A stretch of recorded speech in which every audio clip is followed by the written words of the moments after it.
Santa Barbara County is joining the state of California in promoting preteen vaccine week. News Channel reporter Christina Rodriguez joins us live in Santa Maria. And Christina, you talked with local doctors today about the importance of these vaccines. Hey there, Beth. Yes, that's right. There are several vaccines that preteens can receive in order to protect themselves and those around them, including one that can help prevent cancer. Good morning, how are you? Buenos dias, good morning.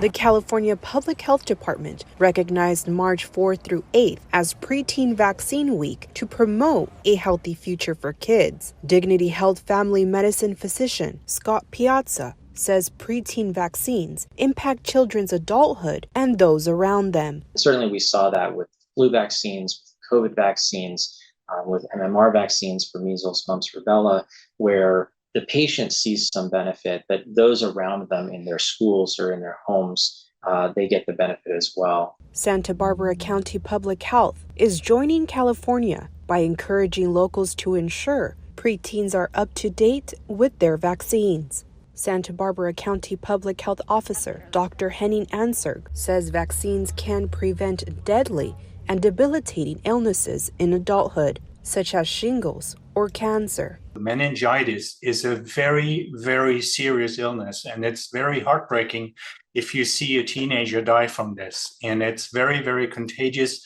and it spreads in dormitories or, in military recruits, in young people. The human papilloma virus, or HPV vaccine, can be given as early as 9 years old and can also prevent genital, cervical, head and neck cancer. Those are very serious and common cancers in adults, middle age usually, and it's totally preventable, 90% preventable.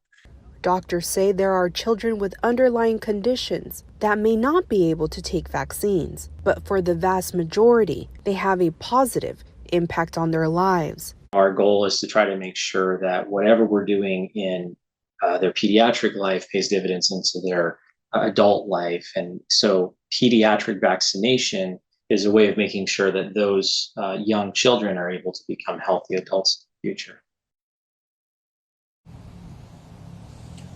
Doctors say to verify with your pediatricians to make sure that preteens are up to date and to voice any concern that you may have on any vaccine. For now, live in Santa Maria, I'm News Channel reporter Christina Rodriguez. Beth, back to you.